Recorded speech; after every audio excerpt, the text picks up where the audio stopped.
তাহলে কোনো কাজ কমপ্লিট করার জন্য আইদার অ্যাকচুয়ালি রিলেট কর যে আমরা সাফারিং চাই না, it's needs to be completed, ওকে।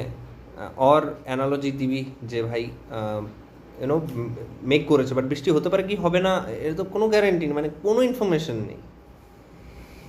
এবং আই ক্যান সে লাইক ওই এমটিনেসটা রয়েছে, একটা সাসপেন্স বা একটা পসিবিলিটি দুটোরই হওয়ার যে চান্স সেটা রয়েছে, because I don't know right all the informations. প্রত্যেকটা মোমেন্ট এটা ফেস করতে হবে। সে অ্যানালজির সাথে অ্যানালজিটা করতে যে তখন বলে আরে ভাই সাফারিং সে উঠনা হয় না, তো গোল বি তুমি খুঁজ দেখ सकते हो। আরেকটা যেটা হয় যে কোনো কাজে নামার পর ওই কাজটাতে মন থাকবে না, লাইক কাজটার ওপর আমাদের ব্রেন কোথায় ফাংশন করে, একটা কারসারে ফাংশন করে। সো ওই কাজটাকে দূর থেকে দেখতে আর পারবে না ওই কাজটার কি বেনিফিটস, কি ইমোশনাল কম্পোনেন্ট, ওগুলোতে তুই যদি ইমোশন দিয়ে দিস তা কাজটা কখন করবে।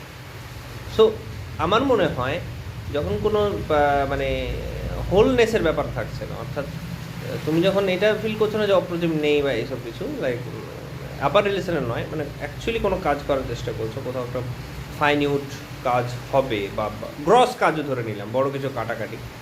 সো ওই পুরো কাজটার মধ্যে একটা যে কোনো জায়গায় তোমাকে কারসারটাকে নিয়ে যেতে হবে, ইউ হ্যাজ টু। তখন ওখানে শুরু হবে ওই ইয়েটা,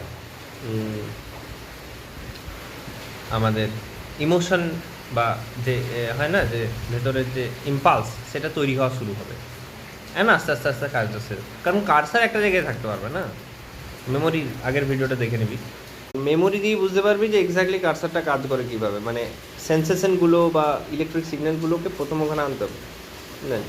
যেমন আমি গাড়ির এখান থেকে ভাবছি গাড়িটা খুব কষ্ট পাচ্ছে, আমি ধাক্কা দিলাম না, ধাক্কা দিতে যে আর কি অত কিছু ইমোশন ফিল হচ্ছে না, তখন দেখছি যে হ্যান্ডেলটা কোনখানে আছে, খড়খড় করলাম, দিয়ে দিলাম, অন্যদিকে তাকাচ্ছি, পাঁচটা অন্যদিকে তাকাচ্ছি, তখন আর ওই কাজটা নিয়ে ভাবছি না দরকার হলে, বাট অন্যদিকে ভাব, কাজ নিয়ে আর ভাবিস না।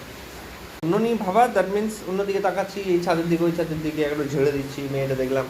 তো এটা বরং বেশি সিম্বল যে ওকে কাজটা হচ্ছে।